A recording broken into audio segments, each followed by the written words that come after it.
2014 a été l'une des années les plus denses en termes de nouveaux animés diffusés, dont beaucoup qui sont encore très populaires aujourd'hui. Tokyo Ghoul, No Game No Life, Your Lie in April, tout ça, c'est 2014. À vrai dire, c'est même possible que ça a été la plus grosse année qu'on ait jamais eue du point de vue des nouveaux animés connus, avec 17 animés qui ont plus d'1 million de membres sur My Name List. Et c'était pas que de la merde en plus, hein. Il y avait des trucs vraiment sympas et variés. De la fantasy, de la romance, de la science-fiction, du drame psychologique, des animés avant-garde et le retour d'anciens classiques, la suite de longues séries qui ont su traverser le temps.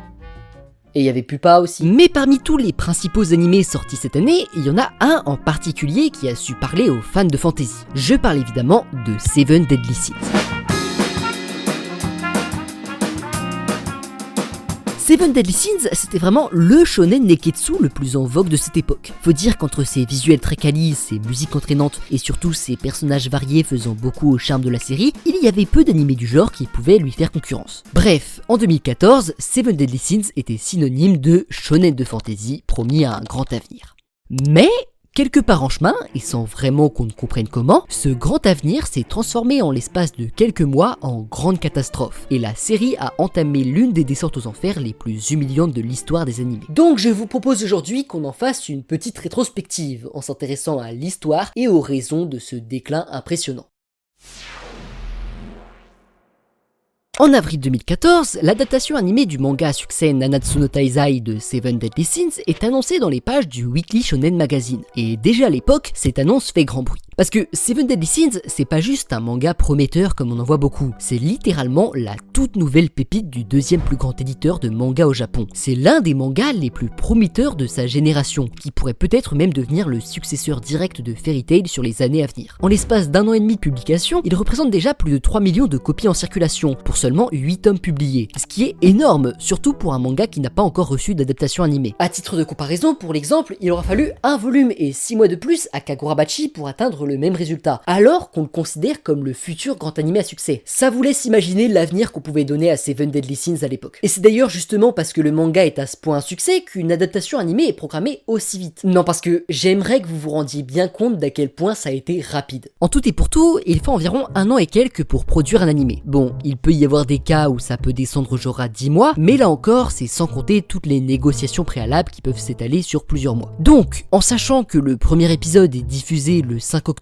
2014, ça veut dire qu'ils ont démarré la production en octobre 2013. En octobre 2013, ça fait seulement 1 an que le manga est lancé, et il en est seulement quelque part autour de son 50e chapitre. La saison 1 adapte quelque part autour des 100 premiers chapitres. C'est-à-dire, si on est bien d'accord jusque-là, que quand la production est lancée, il n'y a même pas encore assez de matériel source pour qu'ils puissent réaliser l'entièreté de leur saison, et ils sont déjà prêts à parier des millions d'euros dessus. Est-ce qu'on se rend bien compte d'à quel point il faut être confiant dans le fait que la série va être un succès pour faire un gamble pareil? Donc je peux vous dire qu'il n'y avait personne dans le comité de production qui allait la laisser être un flop. Et en 2 temps 3 mouvements, il rassemble les Avengers des adaptations animées. À l'animation, le studio A1 Pictures, à l'époque à son apogée. Ils sont littéralement sur la moitié des gros projets de l'année, et Dieu sait que quand A1 Pictures se donne à fond, il y a peu d'autres studios qui peuvent rivaliser. À la musique, Hiroyuki Sawano, aka l'homme qui ne savait composer qu'une seule musique, mais qui en a fait une carrière parce que putain, c'est quand même une bonne musique. Non vraiment, il est fort avec ses musiques qui font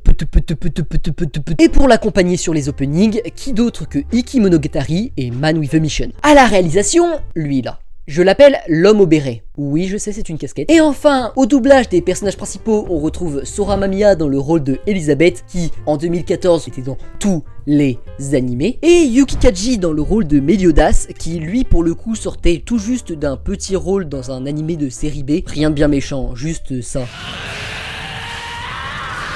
Pour ceux qui n'avaient pas compris, c'était du sarcasme. Enfin bref, ils avaient pas prévu que l'animé ait la moindre opportunité d'être un flop. Et honnêtement, je pense que si ça n'avait pas marché, il y aurait sûrement eu 2-3 personnes qui se seraient flinguées. Mais heureusement pour eux, le résultat a été à la hauteur de toutes leurs attentes. D'un point de vue de la qualité, c'est nickel. Tous les fans sont contents de l'adaptation, la fluidité de l'animation est parfaitement au point, les musiques d'action sont super entraînantes, etc. Et globalement, les seules critiques qu'on trouve viennent de gens qui s'en prennent à des défauts issus du manga, pas du tout à la manière dont ce dernier a été été retranscrits en animé. Et d'un point de vue économique, les choses ont l'air d'être autant au rendez-vous. Les ventes du manga s'envolent, devenant le deuxième manga le plus distribué au Japon en 2015 avec plus de 10 millions de copies vendues, et les ventes de Blu-ray sont aussi plutôt bonnes puisque rien que pour les 15 premiers épisodes, c'est plus de 32 000 copies qui sont vendues. Sachant qu'en moyenne, un résultat neutre c'est 3 000 copies et qu'on envisage une suite à partir de 10 000, je pense qu'on peut dire que c'est un résultat honorable. Ou pas ? Bon, la vérité c'est que 32 000 copies pour ce qui est basiquement une moitié de saison, c'est vraiment pas mal. Tout du moins, ça l'est suffisamment pour que Kodansha et A1 Pictures décident de produire une suite. Mais avant ça, il y a deux problèmes qui vont se poser. Déjà, il va falloir attendre un peu avant de pouvoir faire une deuxième saison. On a déjà adapté 100 chapitres d'un manga qui en a genre 120, donc cette fois-ci, ça pourrait peut-être être bien de laisser un peu d'avance à l'histoire avant de produire une suite. Et le deuxième problème, c'est lui. Vous voyez ce petit personnage, c'est la cupidité des producteurs, qui ne veulent pas se contenter de ce qu'ils ont et qui veulent à tout prix profiter un maximum de la vache à lait qu'ils tiennent entre les mains. Il s'appelle Albert, et il est très méchant.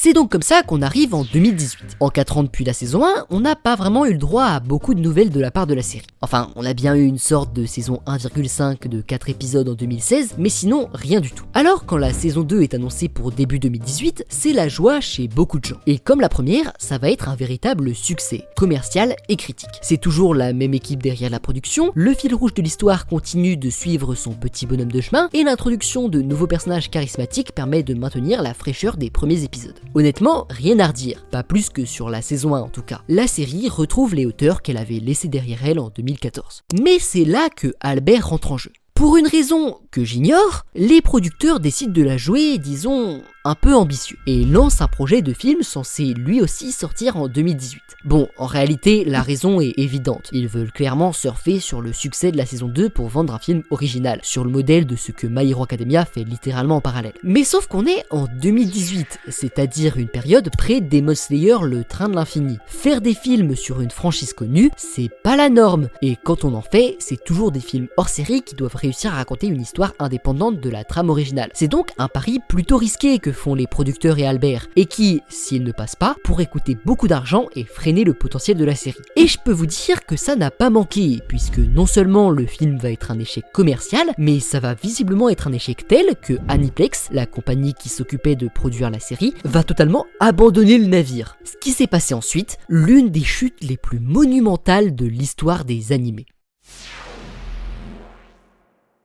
Le problème avec l'animé de Seven Deadly Sins, c'était pas plus le fait que le film n'avait pas marché, que le fait qu'il n'avait pas marché autant que les producteurs l'auraient voulu, et notamment en comparaison aux autres animés que A1 Pictures produisait en parallèle. Parce que si on prend la série dans son ensemble, en 2 saisons et un film, c'est plus de 100 000 Blu-ray vendus, un chiffre qui aurait été impressionnant pour la plupart des autres franchises. Sauf que, en une saison de Alicization, Sword Art Online, c'est plus de 200 000 Blu-ray vendus, soit le double. D'un point de vue commercial, le studio avait donc clairement d'autres priorités que de travailler sur Seven Deadly Sins. Et ça, c'est ce que Aniplex va comprendre après l'échec du film, puisqu'ils vont tout simplement décider, en se retirant du projet, de faire se retirer A1 Pictures avec eux. Dans quelle situation on se retrouve alors après le départ de Aniplex ? Eh bien, le projet Seven Deadly Sins est récupéré par un nouveau producteur, TV Tokyo, qui, ne savant probablement pas trop quoi en faire, mais voulant sûrement faire un peu d'argent dessus, décide de charger un nouveau studio de produire une saison 3. Et hop, c'est comme ça qu'on refile la patate chaude au studio Dean. Historiquement, Dean n'est pas un si mauvais studio d'animation que ça. Ils ont quelques gros succès à leur actif, peu de temps avant, ils ont notamment réalisé les 2 saisons de Konosuba, et c'est peut-être pas Madhouse ou Mappa, mais ils sont capables de produire des choses très convenables.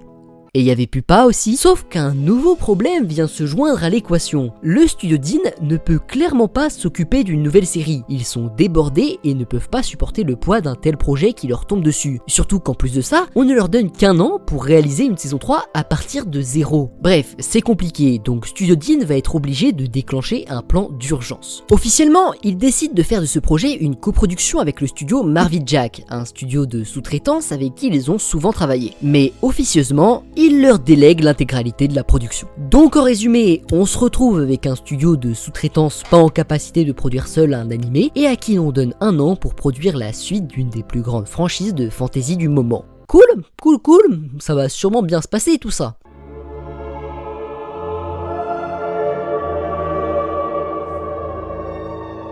La saison 3 de Nanatsu no Taizai est un désastre, l'une des pires catastrophes de l'industrie. Bon, depuis c'est plus facile de relativiser parce qu'on a eu le droit à One Frame Man saison 3, mais faut s'imaginer ce que ça devait être à l'époque. Ils étaient pas bons à voir les fans de la série, hein. Surtout que le pire c'est que c'est le moment où la série commence à patauger dans la choucroute au niveau de l'histoire, donc le manga n'est même pas vraiment là pour rattraper le coup. Bon, heureusement pour elle, la série a peut-être trouvé une rédemption. En 2021, le manga obtient une suite du nom de Fortnite of the Apocalypse. Et dans la foulée, en 2023, ce manga obtient sa propre adaptation animée. Cette fois-ci, on donne pas ça à Studio Dean, on rush pas trop les choses, on fait attention à ce que tout soit bien fait. Bon, on est clairement sur une Boruto, mais l'animation est plutôt décente et les fans semblent contents. J'insiste sur le décent pour l'animation, hein. C'est pas bien, mais vu ce qu'on a eu avant, je vais pas me plaindre. Tout à fait.